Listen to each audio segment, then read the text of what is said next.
On a beau adorer la bagnole, c'est l'expression consacrée du moment, cette voiture nous pose pas mal de questions. Elle nous pose pas mal de questions évidemment sur la pollution, mais aussi sur le bruit, quelque part sur les comportements et peut-être l'agressivité.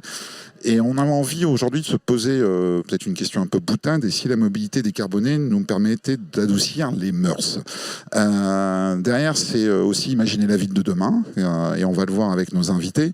Et la ville de demain, où probablement tant en termes de transport qu'en termes de logistique, les solutions vont être multiples.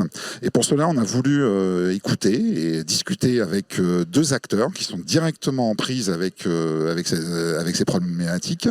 Stéphanie Gosset, vous êtes cofondatrice de The Way. The Way, on y reviendra tout à l'heure, pour faire vite, est un service de location de scooters électriques avec des bornes qui permettent de faire du swap sur les batteries. Depuis 2 ans, vous êtes sur Paris avec une 50aine de bornes. On vous détaillerait tout à l'heure le fonctionnement.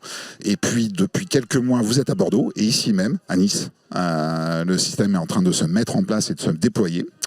Franck Canata, vous êtes fondateur et gérant de Transcan Group, un groupe familial né en 2001 dans les Alpes-Maritimes. Le cœur de l'œuf, c'est le transport, la logistique, c'est 500 salariés. J'ai fait une mise à jour tout à l'heure parce que la dernière donnée que j'avais, c'était 350, donc il y a de la croissance, c'est certain. C'est à peu près une flotte de 300 véhicules et on reviendra. Et là-dedans, il y a une initiative sur laquelle on parlera aussi, qui est une filiale chez vous, c'est EcoCity. Et EcoCity, on va dire l'objet finalement, c'est de gérer la logistique fine, celle du dernier mètre ou du dernier kilomètre, et notamment qui peut se terminer en vélo cargo électrique. Alors Stéphanie, déjà, The Way, mode d'emploi. Alors, sur lequel je suis fan, parce que je suis utilisateur de scooters électriques.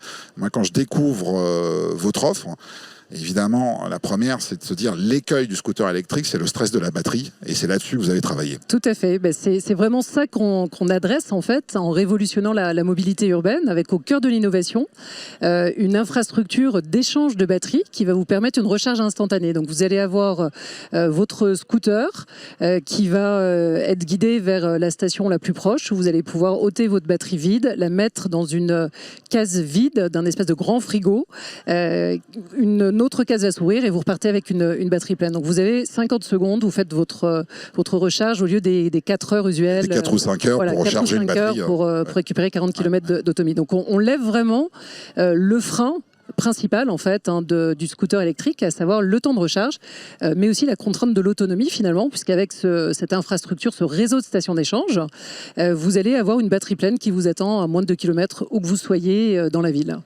Alors le lien avec Franck Canata aussi, je le dis, parce que on reprendra le point tout à l'heure, mais c'est pas qu'un usage particulier, parce qu'il y a un usage aussi B2B là-dedans. Tout à fait. Alors à commencer déjà par des métiers, des artisans et autres, et puis aussi des choses un peu plus structurées qui vont même jusqu'à la logistique avec des offres spécifiques. L'offre de base, en fait, c'est déjà ce qu'il faut retenir, c'est qu'on est sur une solution de scooter personnel.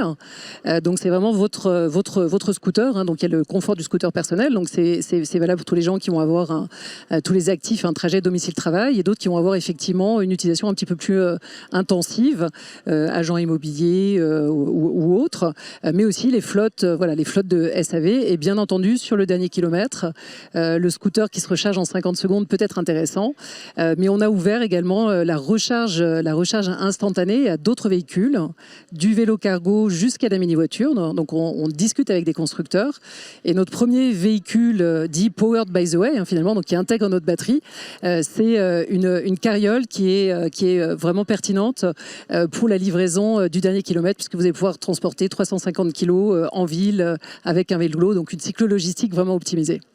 Alors, quand vous parlez de carriole, vous êtes tourné vers Franck Canata. Alors, Franck Canata, déjà, on va parler de Transcan Group et après, on fait un focus. Donc, Transcan Group, déjà, c'est finalement une implantation locale. C'est quoi assurer la logistique, le transport, comme ça, dans un grand bassin et tout ça, déjà, c'est quel métier, c'est quel contact par rapport au marché ? En fait, c'est un métier qui a 2 entrées. Le transport et la logistique, aujourd'hui, sont des métiers qui se complètent totalement. À l'époque, le transporteur n'était pas spécialement logisticien. Et d'ailleurs, il y a une vingtaine d'années de ça, la logistique était un métier assez peu connu. À l'échelle mondiale, bien entendu, c'était connu. À l'échelle nationale, un petit peu moins. Régionale, encore moins. Et territorialement, sur les Alpes-Maritimes, c'était un métier que l'on ne connaissait pas vraiment. Il y a une vingtaine d'années de ça, l'objectif a été de transporter ce que l'on stocke, de mettre de la valeur ajoutée dans ce métier et de trouver des solutions pour les réaliser sur un territoire des plus contraints de France, enclavé entre la mer, qui est juste derrière nous, la montagne de l'autre côté, la frontière italienne, un territoire particulièrement compliqué aussi par rapport à sa topographie, au manque de foncier, au prix du foncier bien entendu. Un territoire très urbain. Un territoire très urbain. Et donc naturellement, aussi également assez peu industrialisé, peu d'industrie sur notre territoire, et a priori pas forcément besoin de logistique. Le besoin de logistique existait, mais la solution manquait. En créant cette solution, nous avons réussi à trouver une solution aux besoins, et par là même trouver une solution pour tous les acteurs du territoire qui ont pu s'appuyer sur cette solution et continuer à dynamiser leurs entreprises. Alors tout à l'heure, j'en parlais en préambule, dans le cheminement qui a été le vôtre depuis 2001, vous croisez également la problématique décarbonation et autres, et vous mettez en œuvre une réponse via une filiale. Vous l'avez créée en quelle année cette filiale EcoCity ? Alors elle est récente, elle a 3 ans, Ouais. mais c'est 10 ans de réflexion, pour arriver à trouver la solution. Déjà, il a fallu trouver le foncier, je le disais juste avant, qui est évidemment stratégique sur notre territoire. Une fois que le foncier a été identifié, il fallait trouver l'IA, l'intelligence artificielle, les chaînes de tri, le raccordement entre les systèmes informatiques des différents transporteurs, différents retailers, pour arriver à optimiser la marchandise. Le but du projet est de mutualiser, d'optimiser chacun des déplacements pour minimiser les kilomètres à vide, pour minimiser par la voie de conséquence le nombre de camions qui circulent, parfois à moindre charge, pour ne pas dire très légèrement chargés, et arriver à faire des zones de livraison extrêmement condensées, extrêmement étroites, pour limiter autant que faire se peut les kilomètres inutiles. Par la même occasion, les nuisances, bien entendu, et l'effet sur l'environnement. Alors, on reviendra après sur ce maillage et je pense que c'est important qu'on s'arrête aussi 2-3 minutes sur derrière ce que ça comprend en termes de métier, parce que c'est-à-dire qu'il y a de la mutualisation derrière, c'est-à-dire qu'il y a des réseaux, ce qu'on appelle des hubs. Enfin, il faut bien expliquer parce que tout le monde n'est pas un spécialiste de logistique et je pense qu'on y reviendra vraiment tout à l'heure. Tout à l'heure, je parlais de ce qu'on appelle l'intermodalité. C'est un mot qui peut faire peur. En clair, c'est se dire que si on se projette collectivement dans la ville de demain, où les enjeux sont multiples, on sait qu'il y a la pollution, mais il n'y a pas que. Je parlais du bruit tout à l'heure, parce que le bruit est une forme de pollution. La ville de demain, on l'imagine progressivement, on la voit se dessiner comme étant quand même quelque chose avec des moyens de déplacement qui vont devenir de plus en plus variés. Alors finalement, une offre comme The Way, une offre de scooter électrique, ça dessine quoi comme usage ? Quel est l'utilisateur type de The Way ? C'est quoi ? C'est un jeune, c'est un artisan, c'est un cadre, c'est une femme, c'est un homme ? Alors déjà, ça va dessiner une ville plus douce, parce que comme vous le disiez, voilà, c'est important. Quand on pense au scooter électrique, on pense immédiatement, bien entendu, à la pollution en termes d'émissions polluantes, mais il y a aussi, bien entendu, le bruit, c'est-à-dire qu'un scooter électrique, zéro bruit, c'est quelque chose qui va être simple, même pour ceux qui côtoient les flottes de scooters. Donc nous, notre ambition, c'était vraiment de basculer massivement en fait, les scooters thermiques et électriques. On voit, pour répondre à la question sur le profil, qu'on a aussi des utilisateurs qui ont découvert le scooter électrique au travers des solutions de sharing, par exemple. C'est le partage. Voilà, les solutions de scooters partagés. Et qui, finalement, lorsque ce sont des utilisateurs réguliers, s'aperçoivent que par rapport à notre abonnement tout inclus, donc pour fixer les idées, 130 € par mois, où vous allez avoir la location du scooter, kilométrage illimité, assurance, maintenance et l'accès à ce fameux réseau de stations d'échange, ce sont des solutions plus compétitives. Donc les profils, ensuite, on retrouve en moyenne d'âge, on va être entre 35 et 45 ans. On trouve bien entendu beaucoup d'actifs pour ce qui est des clients particuliers. En termes de catégories socio-professionnelles, on est plutôt sur des gens de catégories socio-professionnelles supérieures. En termes de profession, on va avoir beaucoup de restaurateurs, parce que ce sont des gens qui vont avoir des horaires décalés, donc pour qui le scooter est vraiment une solution.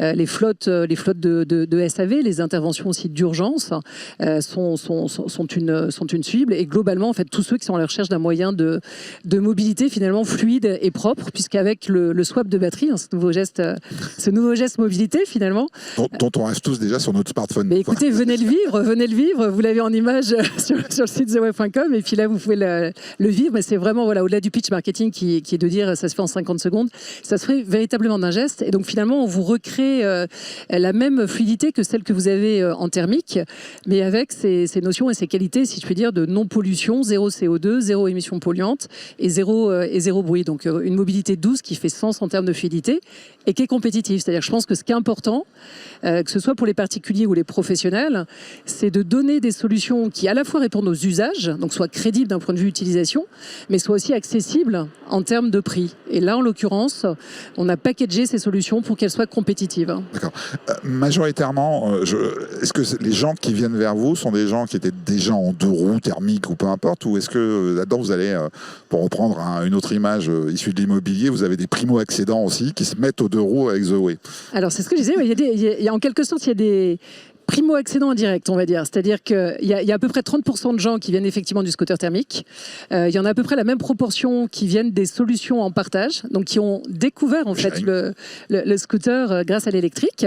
Et on en a 10% qui viennent de la voiture en fait, et qui finalement trouvent dans le scooter le moyen de regagner de la liberté dans les déplacements en ville. On va faire le lien avec Franck et je m'arrête 2 minutes sur une image que vous me partagiez quand on préparait ce moment-là et qu'on connaît tous finalement, c'est l'image par rapport aux services à domicile qui ont explosé, notamment avec la période Covid, de ces endroits où convergent de multiples 2 roues thermiques. Oui. Qu'on voit tous, enfin qu'on habite en zone urbaine, qu'on connaît tous. Et c'est vrai que cette pollution, un 2 roues thermique, ça fait énormément de bruit. Est-ce qu'il y a, de la part de ces acteurs, il y a une compréhension de ces nuisances et la volonté maintenant de les gérer? Alors je pense qu'ils sont obligés de les gérer parce que je crois que c'est le second motif de plainte reçue par les maires en fait. La nuisance sonore qui va être liée au développement du quick commerce qui a été quand même réglementé, plus réglementé en tout cas récemment. Donc bien entendu, voilà, il y a cette prise de conscience. Donc il y a une volonté aussi, je dirais, des donneurs d'ordre, ce que vous devez voir sur votre marché, mais finalement de pouvoir communiquer à ses clients qu'une part des livraisons est fait de façon propre, donc en mobilité douce. Donc ça impose en fait aux transporteurs finalement de trouver des solutions qui répondent à ce cahier des charges, donc cette obligation finalement de moyens d'avoir verdi finalement les livraisons des clients auxquels ils répondent. Donc dans les appels d'offres aujourd'hui, vous prenez un Monoprix par exemple, qui est l'un de nos partenaires, qui héberge certaines de nos stations d'échange. Monoprix, quand ils font un appel d'offres, ils imposent à leurs partenaires transporteurs de livrer propre, quel que soit le moyen, mais de livrer propre. Alors Franck Canetta, tout à l'heure, donc on vous a raconté l'historique, relativement récent, depuis 3 ans EcoCity, mais une trajectoire. Ce que j'entends, c'est une trajectoire. C'est-à-dire pour arriver jusqu'à EcoCity, c'est aussi une compréhension. Alors détaillons ce qu'est EcoCity de façon assez concrète et j'allais dire en vulgarisant un petit peu volontairement. Donc ça part déjà sur cette notion de mutualisation, on va dire, des colis. Alors sachant que un peu, on en parlait tout à l'heure sur le quick commerce, c'est les colis aussi, c'est un marché qui a explosé. Très, très clairement. Et puis c'est un marché qui a explosé avec différents usages derrière. C'est-à-dire qu'il n'y a pas que des commerçants qui envoient à particuliers, il y a des particuliers qui envoient aussi à d'autres particuliers. Alors déjà, comment cette mutualisation, concrètement, vous la mettez en œuvre ?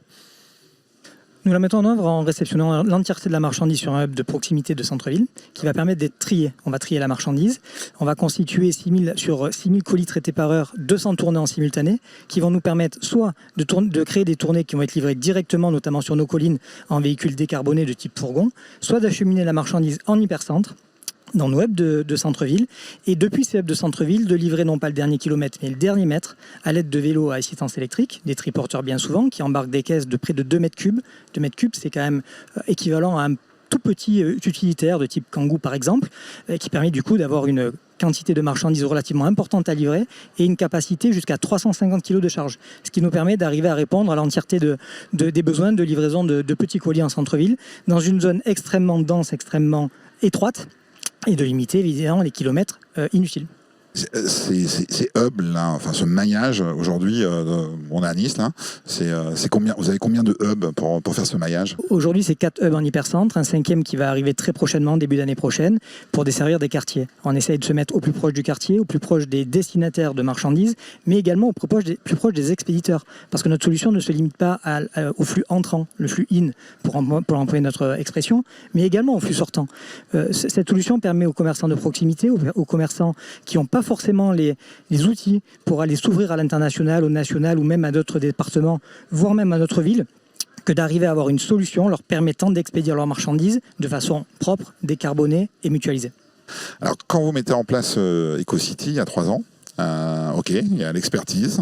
Vous la mettez en place, j'imagine, par rapport à des engagements qui sont les vôtres, mais j'imagine aussi que vous la mettez en place par rapport à une attente client, finalement, derrière. Comment elle se concrétise, cette attente client? Aujourd'hui, c'est une demande qui est très forte de la part de vos partenaires, de se dire, il me faut une solution, je dois avoir un engagement là-dedans, dans ce domaine-là. Enfin, en fait, en clair, est-ce que c'est un risque pour vous, même concurrentiel, de ne pas vous mettre en œuvre une solution décarbonée? C'est un risque concurrentiel. Et si on est vraiment focus dernier kilomètre, c'est plutôt une solution qu'un risque. Une solution parce que nos clients sont bien souvent des transporteurs, nos confrères transporteurs, mais qui sont sur un marché national ou international. Nous sommes les locaux de l'étape, nous sommes des partenaires sur lesquels ils ne sont pas en concurrence avec nous, puisqu'on est uniquement basé sur un territoire et qu'on vient un support de ces grands transporteurs nationaux sur un territoire bien spécifique. On n'est jamais en concurrence avec eux. Il n'y a pas de risque, notamment de détournement, par exemple, de fichiers clients ou de data qui pourraient être utilisés à mauvais escient. On est vraiment un partenaire local sur lequel ils s'appuient et sur lequel ils ont en plus le côté écologique qui vient amener une brique complémentaire à la livraison du dernier mètre et du dernier kilomètre. Il y a quelque chose qui vous unit, tous les deux, sur The Way et Transcan Group, c'est que pour déployer vos solutions, pour déployer votre offre, il faut un dialogue. Il faut du dialogue avec les collectivités, il faut du dialogue local et tout ça. Ce dialogue-là, et peut-être même aussi les infrastructures, aujourd'hui, vous avez le droit aussi de dire ce qui va et ce qui ne va pas. Il est de quelle nature? Est-ce que c'est facile? Est-ce qu'il faut du temps? Il faut persuader? Est-ce que les choses s'améliorent? Voilà, c'est Stéphanie. Franck? Écoutez, nous, on est assez consensuels, nous, comme solution, parce que finalement, nos stations d'échange, on les a mis dans des points privés dans la ville. Donc, je citais quelques partenaires, mais on est présent dans les magasins de Monoprix, dans les banques BNP, chez des stations, dans les sites de stations pétrolières, dans des parkings EFIA, par exemple.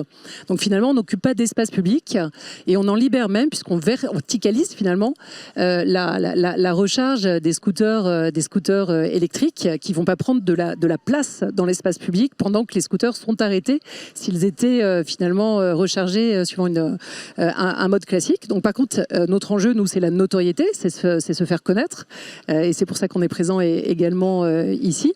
Et donc bien entendu, on va présenter la solution, on va présenter finalement les bienfaits qu'on amène en termes de décarbonation de la ville, mais aussi notre capacité à rendre cette ville plus douce, pour toutes les raisons qu'on évoquait en termes de baisse des boues, etc. Et on montre que ça marche, c'est-à-dire qu'aujourd'hui, on est lancé, on le disait, depuis 2 ans. On a 1500 scooters qui roulent dans Paris et plus récemment maintenant à Bordeaux et Nice. On a plus de 300 000 swaps qui ont été faits, donc ce fameux nouveau geste de mobilité qu'est l'échange de batteries. Il y a plus de 1000 swaps par jour qui sont faits. Donc on n'a plus qu'à équiper, je pense, les points, les hubs de Franck dans la ville de stations d'échange. Et voilà, là je pense que... Mais donc voilà, tout ça pour dire que voilà, on est assez consensuel et donc les pouvoirs publics nous voient d'un bon œil. On est même aidé par certaines réglementations, puisque si je prends le cas de Paris, mais sinon de toutes les villes qui sont en train dans une logique de réflexion sur les ZFE qui se mettent en place, peut-être avec délai pour certaines, mais tout le monde sait que c'est dans l'air du temps. Le passage par exemple à Paris du stationnement payant sur le scooter thermique, c'est évident que c'est un... Qui a eu lieu il y a un an à peu près. C'est un vrai levier en faveur de mobilité plus douce, et notamment le scooter électrique, si tant est qu'on offre la même fluidité, et c'est ça qu'on adresse avec l'innovation The Way. Un petit cocorico en passant, qui est une solution inédite quand même en Europe.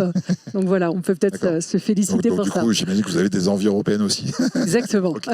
Franck Canata, sur ces échanges avec les collectivités, les infrastructures et tout ça, ils sont de quelle nature aujourd'hui? Est-ce que vous avez un accueil bienveillant? Est-ce qu'il faut encore convaincre?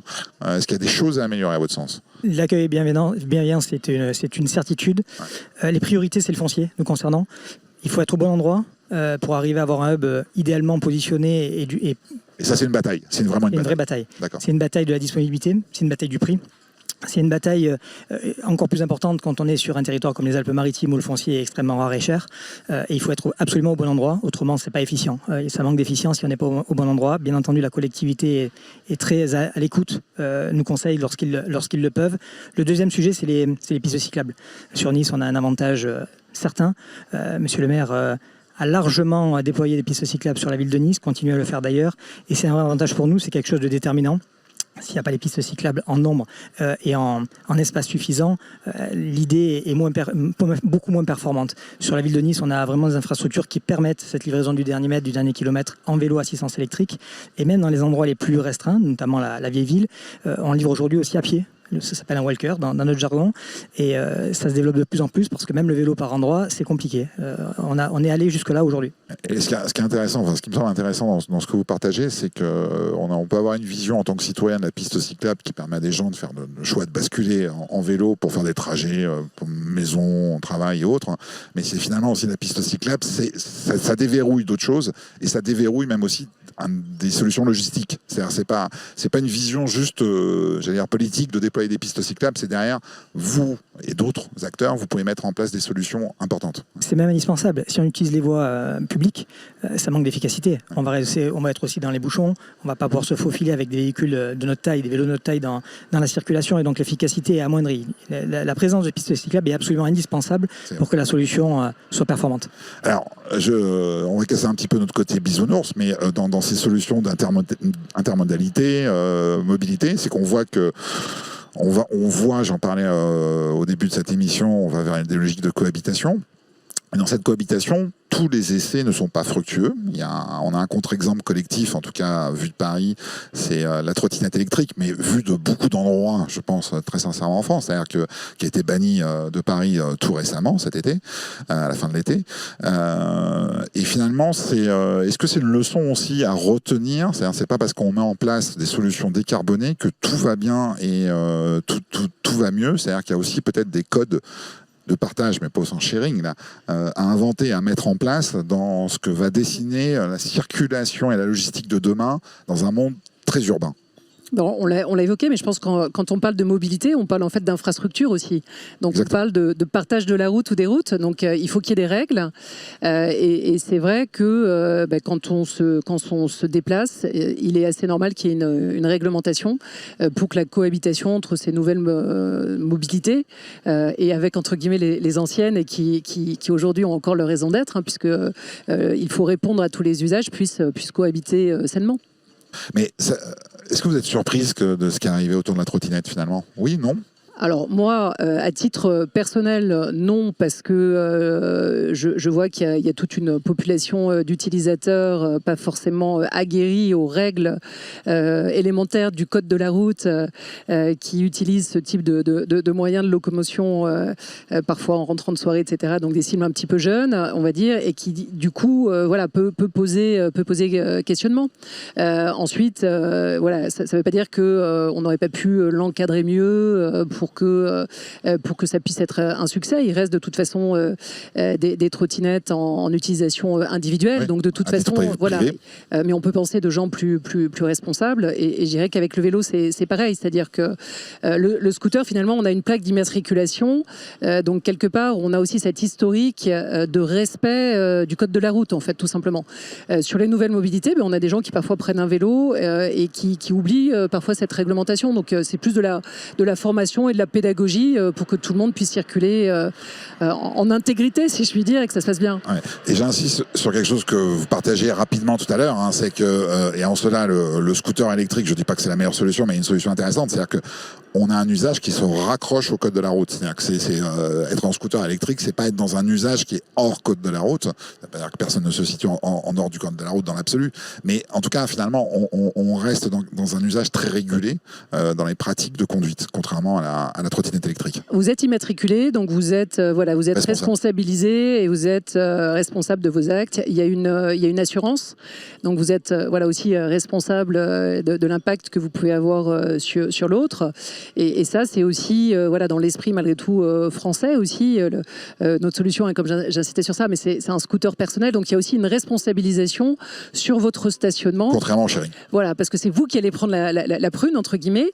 Donc c'est un petit peu plus souple, on va dire, du côté sharing, même s'il y a eu plein d'efforts qui ont été faits. Et c'est là où il y a des solutions aussi, hein, parce que les nouvelles mobilités, c'est normal qu'elles aient leur temps de maturité, si je puis dire. Mais par contre, en France, il y a beaucoup de vandalisme. Et on a tendance à croire que quand c'est partagé, c'est à tout le monde et à personne. Et voilà, quand on est sur des mobilités personnelles, on a une responsabilisation et moins de vandalisme parce qu'on sait que ça appartient à quelqu'un et qu'il y a une plaque d'immatriculation et qu'on engage sa responsabilité, tant si on vole un scooter immatriculé que si on a un accident avec, en fait. Il y a un thème que je voulais aborder pour conclure, parce que, ok, on a parlé de la mobilité, on a parlé de cette cohabitation. Il y a quand même vos initiatives dans ce domaine-là qui sont, à mon sens, importants. Elles marquent aussi ce que peut être finalement la culture du monde urbain de demain et peut-être aussi la défense du monde urbain de demain. C'est-à-dire que le monde urbain qui a été lourdement attaqué, on va dire, ces dernières années entre la pollution, le Covid et autres. Il a besoin aussi finalement de modes de déplacement adaptés. Il y a les ZFE qui arrivent doucement et sûrement. Il y a des grosses questions, et je pense à vous, Franck Canata, sur évidemment le commerce de centre-ville qui a été laminé et autres. Et vos solutions, elles permettent d'imaginer le fait de maintenir une musculature, une action en centre urbain. Et ça, vous êtes conscients tous les deux, Franck Canata? Absolument, absolument. Notre solution est également axée pour les commerces de centre-ville, les commerces urbains. C'est absolument indispensable que l'on puisse, parmi nos solutions, leur amener une valeur ajoutée, quelque chose qui permet de les différencier à échelle locale. Je le disais tout à l'heure. J'entends par là, par exemple, l'activité CHR, qui est une activité récente chez nous, toujours sur le dernier kilomètre, où on essaie de mutualiser, où on est en train de mutualiser la marchandise frais. Cette fois, on est sur du produit frais. C'est souvent des commerçants de proximité qui sont nos clients et qui permettent, grâce à cette solution, d'aller chercher des clients qu'ils n'auraient pas pu jusque-là approcher sans cette solution. Donc c'est effectivement au profit des commerçants de proximité également qu'une solution comme la nôtre a vu le jour. D'accord. Zoé, aujourd'hui, c'est quand je regarde la cartographie sur Nice et sur Paris des bornes, on est quand même dans une logique centre, hypercentre. Enfin, aujourd'hui, oui. Majoritairement. C'est-à-dire que c'est des gens qui sont au contact d'un centre urbain de façon massive et qui sont dans cette implantation-là. Alors aujourd'hui, oui, on commence toujours par le cœur du centre-ville. Et ensuite, on s'étend, je dirais, en escargot, en même temps qu'on étend finalement notre maillage de stations d'échange. Là, on le disait, il y a 70 stations qui sont en place, donc sur ces 3 villes. L'idée, fin d'année, il y en aura déjà 120. L'année prochaine, on va développer 4 autres villes en France. On ouvrira d'autres capitales européennes et on va bien entendu densifier en fait les stations d'échange, mais on reste effectivement sur une mobilité urbaine. La recharge instantanée pour l'électrique, aujourd'hui, notre positionnement est sur la mobilité urbaine et notre vision, en fait, notre ambition, c'est véritablement devenir le leader européen de la recharge instantanée pour cette petite mobilité, si je puis dire. On va répondre à la question avant même que je t'ai posée, parce que c'était l'ultime, et vous venez d'y répondre. Donc, ambition européenne et déploiement dans d'autres villes, j'espère. Rapidement. L'année prochaine. L'année prochaine. Et Franck Canata, le coup d'après, c'est quoi chez Transcan Group? L'étape d'après? Alors, je l'ai dit à demi-mot tout à l'heure, le CHR, qui pour nous est vraiment la future cible. Sur notre territoire, évidemment, hôtel-restaurant est une activité extrêmement importante. Et c'est quelque chose sur lequel on se penche aussi depuis quelques années avec des problématiques autres, complémentaires, le frais, le froid, le congèle, le surgelé. C'est des éléments à prendre en compte et qui sont encore plus compliqués à mettre en œuvre, mais ça fait partie effectivement des développements qui vont arriver très très rapidement. Très bien. Merci Stéphanie Gossier, merci Franck Canata, et merci de ce moment et merci aussi de cette projection un peu dans le futur, où je pense qu'on a compris qu'une fois de plus on va vers une cohabitation de différents moyens, et je suis pressé un jour de m'asseoir dans une terrasse dans 10 ou 15 ans, est-ce qu'on verra passer comme véhicule et comme solution à la fois de transport et comme solution logistique dans cette ville de demain. Ça va bien se passer, il faut conclure là-dessus, je crois. Merci, à bientôt. Merci.